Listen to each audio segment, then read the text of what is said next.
क्या आपका 9 मंथ्स का बेबी आपको अचानक छोड़ना नहीं चाहता? आप जैसे ही दूर जाते हो, क्या आपका बेबी वैसे ही तुरंत रोना स्टार्ट कर देता है? हर वक़्त गोद में रहना चाहता है या मम्मा या पापा को पकड़ कर के उनके पास रहना चाहता है? और अगर आप सोच रहे हैं कि क्या बेबी की हैबिट जो है वो खराब हो गई है? क्या मैंने ज़्यादा गोद में उठा लिया है? आज हम सीखेंगे कि ये एक प्रॉब्लम नहीं है, बल्कि बेबी के डेवलपमेंट का एक और इम्पोर्टेंट सिग्नल है।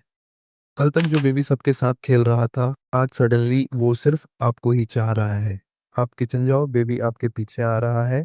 बाथरूम जाओ, डोर के पास आकर के आपका वेट करने लग जाता है। रात को बार-बार उठ करके चेक करता है कि मम्मा-पापा जो है वो है या नहीं है।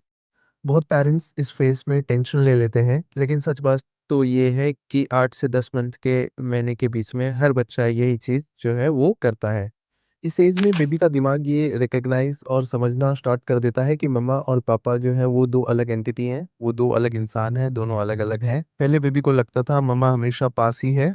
अब जब आप आँखों से दूर जाते हैं बच्चे के, तो बच्चे को लगता है कि आप जो है वापस नहीं आएँगे। वो घबरा जाता है कि मेरी मम्मी या मेरे पापा जो है वो कहाँ चले गए हैं। इसीलिए बेबी आपको पकड़ना चाहता है टाइटली और ये बच्चे की जो है वो जिद नहीं है बिल्कुल भी। ये प्यार और सिक्योरिटी की एक फीलिंग है। सोचिए बेबी की इस दुनिया में सबसे सेफ इंसान कौन है? वो है आप। जैसे आप उन्हें नहीं दिखते, उन्हें तुरंत कन्फ्यूज़न होती है कि मम्मा आखिर गई कहाँ? उसे अभी टाइम का कॉन्सेप्ट जो है वो पता नहीं होता। उसे नहीं पता होता कि 1 मिनट क्या होता है और 60 मिनट क्या होता है। इसीलिए बेबी तुरंत रिएक्ट करता है। रोना उसका एक कम्युनिकेशन का मोड है। वो हमसे ये कहना चाहता है कि आप प्लीज़ मुझे अकेले मत छोड़ो। और यही इमोशनल बॉन्डिंग जो है वो आने वाले फ्यूचर का कॉन्फिडेंस का फाउंडेशन और बेस बनती है।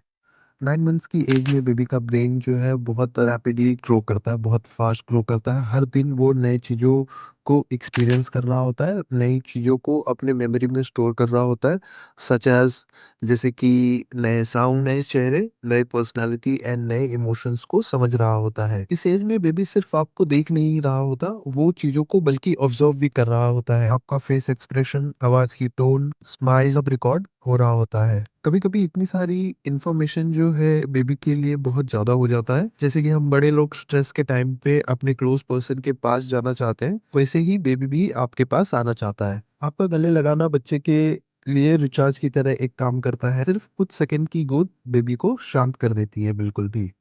इस एज में बेबी की स्लीप भी चेंज हो जाती है। बेबी रात को ज़्यादा बार उठ सकता है, छोटी नैप्स ले सकता है क्योंकि बेबी का ब्रेन नए स्किल्स को प्रैक्टिस कर रहा होता है, जैसे कि क्रॉलिंग, स्टैंडिंग एंड नए इमोशंस को समझना। आप नोटिस करेंगे कि बेबी नींद में भी हिलता रहता है, कभी उठ करके बैठ जाएगा, कभी आवाज करने लगेगा। ये सब ग्रोथ के नॉर्मल साइंस हैं। बेबी का ब्रेन रेस्ट मोड में भी अपने लर्निंग्स एंड डेवलपमेंट को कंटिन्यू रखता है। इसीलिए कभी-कभी बेबी रात को उठ करके सिर्फ वो चेक करता है कि मम्मा और पापा जो है वो पास में है या नहीं है। वो जैसे ही आपको देखता है, आपको देख लेता है कि आप उसके साथ हैं, वो वापस से पीसफुली शांति से आराम से सो जाता है। ये फेज़ परमानेंट नहीं होता, धीरे-धीरे स्लीप जो है वो नॉर्मल हो जाती है। सबसे पहले इस स्टेज में आपको बेबी को इग्नोर बिल्कुल नहीं करना है। इस स्टेज में बेबी को गोद देना, बिगाड़ना बिल्कुल नहीं होता, बल्कि उसका ट्रस्ट जो है वो स्ट्रॉन्ग करता है। रूम छोड़ते वक़्त बेबी को बता कर के जाओ कि मम्मा या पापा अभी आते हैं। पिकाबू गेम्स खेलो, छोटी-छोटी सेपरेशंस को एक्सपीरियंस करवाओ, बहुत ही कम सेकंड्स के लिए या मिनट के लिए। बेबी को स्लोली-स्लोली, धीरे-धीरे इंडिपेंडेंस सिखानी है, लेकिन फोर्सफुली बिल्कुल नहीं। पहले 10 सेकंड दूर जाओ और फिर वापस आ जाओ। उसके बाद फिर 20 सेकंड के लिए दूर जाओ और फिर वापस आ जाओ। इससे बेबी का कॉन्फिडेंस जो है वो बिल्ड होता है। जब बेबी शांत हो, उसके साथ फ्लोर पे बैठ करके, उसके साथ बेड पे बैठ करके खूब खेलो, उसके साथ आई कॉन्टैक्ट बनाओ। ये एक इमोशनल सिक्योरिटी का और इमोशनल सिक्योरिटी को बहुत ज़्यादा बेबी के अंदर स्ट्रॉन्ग करता है आपके लिए। और सबसे इम्पोर्टेंट चीज़, आपको बेबी को कंपेयर बिल्कुल नहीं करना क्योंकि हर बेबी का टेम्परामेंट जो है वो दूसरे बेबी के से बिल्कुल ही अलग होता है।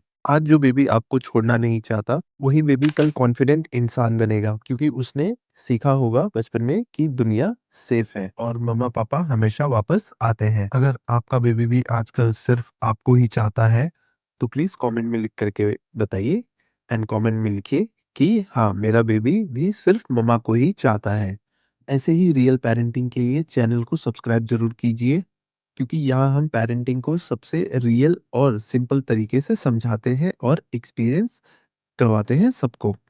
अगर आप चैनल पे नए हैं, अपने फ्रेंड्स, फैमिली के साथ या जो पेरेंट हैं या जो पेरेंट बनने वाले हैं, उनके साथ ये वीडियोस को शेयर कीजिए। हमारे दूसरे वीडियोस को भी जाकर के चेकआउट कीजिए और कमेंट कीजिए। Thank you so much.